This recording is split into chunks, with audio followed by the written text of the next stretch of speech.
সুপ্রভাত বন্ধুরা, আজকে সকালবেলাটা শুরু করলাম রান্নাঘর থেকে। আজকে রান্না করছি লাউ। প্রেশারে একটু সিটি দিয়ে রেখেছি, যদিও লাউটা খুব কচি। পরশুদিন বাজার থেকে এনেছিলাম, তোমাদের দেখিয়েছি। সেই লাউটা এই কারণে সিটি দিয়েছি যে আমার তো আর কেটেই রান্না হয় না, কালকে ঝুম্পা কেটে দিয়ে গেছে, আজকে রান্না করছি, তাই একটু ফুসফুস করে, খুব একটা বেশি সিটি দিইনি। আর করবো হচ্ছে আজকে ছোলার ডাল দিয়ে করব লাউটা। ছোলার ডাল ভিজিয়ে রেখেছি সকালবেলা উঠেই আগে।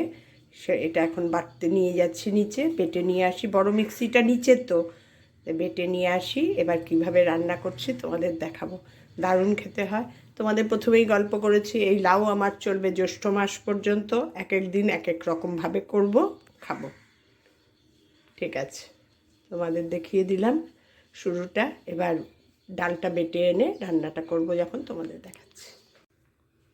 সকালবেলায় খুব বৃষ্টি হচ্ছিল, খুব মুষলধারে না, মোটামুটি জোরে, যার জন্য মর্নিং ওয়াকে বেরোয়নি। তাড়াতাড়ি আজকে রান্না সারবো।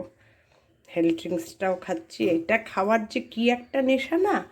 লাউটা দেখো মোটামুটি ভাপিয়ে নিয়েছি। এবার কড়াইয়ে সব ফোড়ন দিয়ে এটা একটু নাড়িয়ে চাড়িয়ে তারপরেই করছি।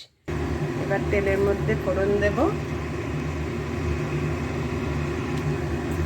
দুটো তেজপাতা নিয়েছি, তেজপাতা, কাঁচা লঙ্কা ফেলে নিয়েছি, কাঁচা লঙ্কা দুটো, আর দেবো একটু কালো জিরে।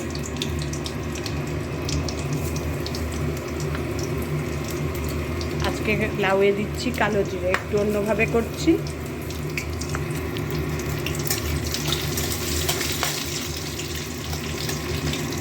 আর লাউটা তো একটু ভাপিয়েই রেখেছি, এই জল সমেতই ঢেলে দেব।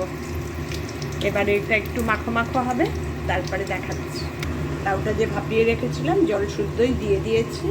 এবার এটা একটুখানি জল শুষুক, তারপরে ডালটা প্রসেসিং করছি। লাউয়ের মধ্যে অল্প একটু হলুদ দিয়ে দেব।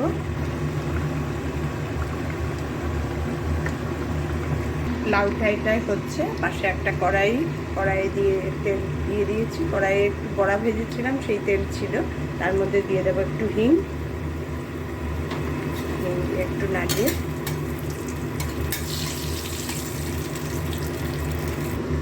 ডালটা যে বেটে এনেছি ডালটা দিয়ে দেবো। দিয়ে একটু নুন দেব, মিষ্টি দেব। এই ডাল বাটাটার মধ্যে দিয়ে দেবো একটু মিষ্টি, আর দিয়ে দেবো একটুখানি নুন, কারণ লাউয়ে নুন আছে, এই জন্য নুন বেশি দেবো না। দিয়ে এবার এটাকে ভালো করে ভাজা ভাজা করব, করে লাউয়ের মধ্যে ঢেলে দেবো। হয়ে গেল আমার লাউয়ের ছোলার ডালের বাটাটা। খুব শুকনো করে বাটতে হবে, খুব জল জলা বাটা চলবে না। এটা তেলের মধ্যে ভালো করে ভেজে নিতে হবে। দারুণ লাগে খেতে, একদম গোল হয়ে যাবে যখন, তখন দেব। ডাল বাটাটা দেখো ভাজতে ভাজতে কিরম ঝুড়ো ঝুড়ো মতন হয়ে গেছে। এই একদম ভালো ভাজা হতে হবে। এবার এটা ডালের মধ্যে ঢেলে দেবো। আর একটু ভাজা হোক লাল করে, যত বেশি ভাজা হবে তত এটা টেস্ট হবে। দেখো ঝুড়ো ঝুড়ো হয়ে যাচ্ছে, বেশি জোরে নাড়াতে গেলে ধুপ ধুপ করে পড়ে যাচ্ছে দুটো দিক, তার মানে এটা ভালো ভাজা হয়ে গেছে।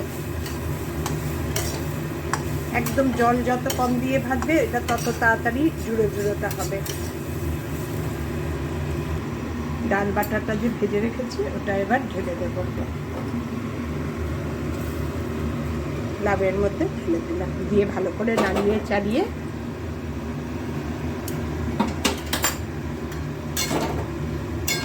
এই যে জল সব দেওয়া, জল সেই জল ভাব একদম শুষে যাবে।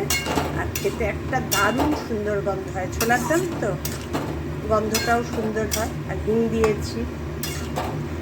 এইভাবে একবার লাউ রান্না করে খেও, দারুণ লাগে খেতে। আমি যেটুকু জানি তোমাদের সব শেয়ার করি।